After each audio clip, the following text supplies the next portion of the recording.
मित्रों, रामायण को हमारे हिंदू सनातन धर्म में एक महत्वपूर्ण ग्रंथ माना जाता है। रामायण आज भी भगवान राम और रावण के बीच हुए युद्ध एवं मर्यादा पुरुषोत्तम भगवान श्री राम के आदर्शों की यादें ताजा कर देती है।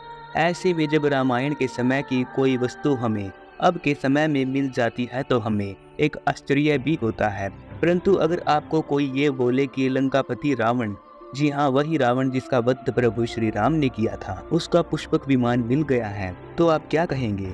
आप कहेंगे कि क्या बेवकूफ़ों वाली बात है ये। परंतु आज हम जिन सबूतों के साथ आपको रावण के पुष्पक विमान के बारे में बताने वाले हैं, उन्हें देखकर आपकी आंखें फटी रह जाएंगी। जी हाँ मित्रों, पहले ही चैनल को सब्सक्राइब कर लीजिए, क्योंकि बाद में आप वीडियो देखने में व्यस्त हो जाएंगे। दरअसल मित्रों, यह तो सभी लोग जानते ही होंगे कि भगवान श्री राम ने रावण का वध किया था और लंका को विजय करके विभीषण को सौंप दिया था। उसके बाद जब रामायण में रावण और श्री राम जी का युद्ध समाप्त हो गया था, तब भगवान श्री राम को अयोध्या जाने की बहुत ही ज्यादा जल्दी थी, क्योंकि भगवान श्री राम ने अपने भ्राता भरत जी को वचन दिया था कि अगर 14 वर्ष से एक दिन का भी विलंब हुआ तो वे आत्मदाह कर लेंगे। अगर भगवान श्री राम वहाँ से पैदल या फिर किसी रथ पर भी जाते तो विलंब होना ही था। तब राजा विभीषण ने उन्हें पुष्पक विमान की खासियत बताई और कहा कि ये विमान आपको पलक झपकाते ही अयोध्या नगरी में पहुंचा देगा और इसे आवश्यकता अनुसार छोटा या फिर बड़ा भी किया जा सकता है।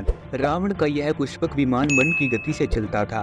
कथाओं में पुष्पक विमान की आकृति मोर की तरह बताई जाती है। इसमें कई सारी सुविधाएं भी थी। इसे छोटा या बड़ा भी किया जा सकता था। यह विमान सोने का बना हुआ था और कुछ विशेष मंत्रों से ही इसे चलाया जा सकता था। ऐसा माना जाता है कि रावण जिस स्थान पर जाने की भी सोचता था, पुष्पक विमान पल भर में ही उसे वहां पर पहुंचा देता था। इस विमान में कई शक्तियां भी थीं और उस समय देवताओं के पास भी ऐसा विमान नहीं था।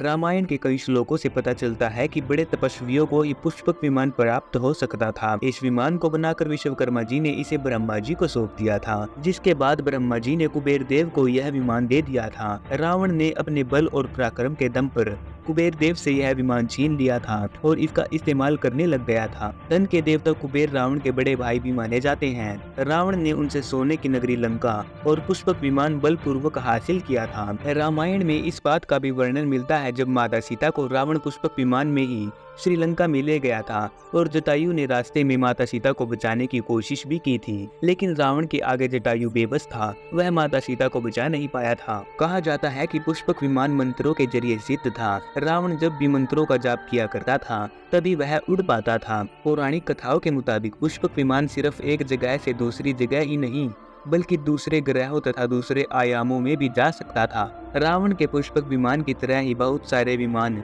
महाभारत काल में भी देखे गए थे। कहा जाता है कि एक ऐसा ही विमान शकुनी के पास भी था, जिसे बाद में उसने कहीं छुपा दिया था। विभीषण के कहने पर भगवान श्री राम ऐसा ही करते हैं और पुष्पक विमान में ही अयोध्या नगरी में पहुंच जाते हैं। अयोध्या नगरी पहुंचने के बाद कुबेर देव भगवान श्री राम से मिलने के लिए आते हैं और उन्होंने भगवान श्री राम से कहा कि प्रभु, आपके बाद इस विमान का कोई भी दुरुपयोग कर सकता है। इसमें न जाने कितने भयानक अस्त्र शस्त्र भी हैं जो कि अति विनाशकारी हो सकते हैं। कथाओं के अनुसार श्री राम जब विमान से अयोध्या पहुंचे तो उसके बाद उन्होंने पूरे सम्मान के साथ यह विमान कुबेर देव को वापस लौटा दिया था।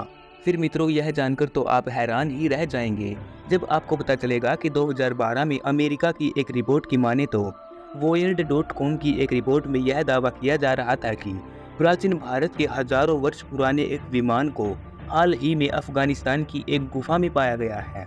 कहा जाता है कि यह विमान एक टाइम वेल में फंसा हुआ है अथवा इसके कारण यह सुरक्षित बना हुआ है। टाइम वेल एक इलेक्ट्रोमैग्नेटिक स्क्वेश से सुरक्षित ऐसा अक्षेत्र होता है जिसके पास कोई भी नहीं जा सकता है और इस कारण से इस विमान के पास जाने की चेष्टा करने वाला कोई भी व्यक्ति इसके प्रभाव के कारण ही अदृश्य और गायब हो सकता था। अफगानिस्तान की इस गुफा में भारी मात्रा में रेडिएशन होने की संभावना पर सबका ध्यान गया। ऐसा लग रहा था कि इस गुफा में कुछ तो छिपाया गया है या फिर इसमें कुछ निर्माण किया जा रहा है। कंट्रोवर्शियल फाइल वेबसाइट की माने तो यह एक ऐसा विमान था जो अफगानिस्तान की किसी दुर्गम पहाड़ी में छिपा हुआ था, जिसे खोजने के लिए अमेरिका ने अफगान सरकार के साथ मिलकर एक सीक्रेट स्काउट तैयार की थी, जिसमें अमेरिकी नेवी सील के 8 कमांडो शामिल थे। परंतु इस खोज के दौरान कुछ ऐसा घटित हुआ कि वे 8 एजेंट जो कि उस गुफा में खोज के लिए गए थे, वे कहीं भी नहीं मिले।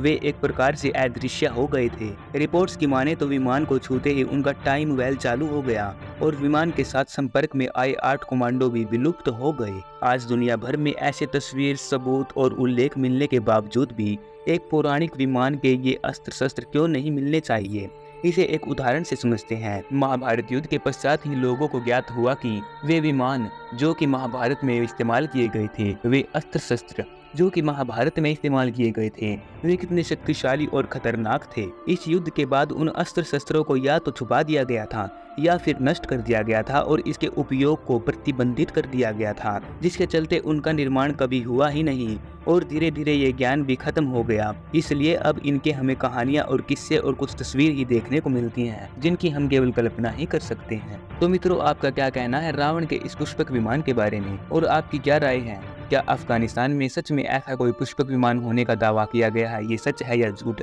आप अपनी राय कमेंट सेक्शन में लिख कर जा सकते हैं। साथ ही साथ इस वीडियो को एक लाइक और चैनल को सब्सक्राइब भी कर सकते हैं।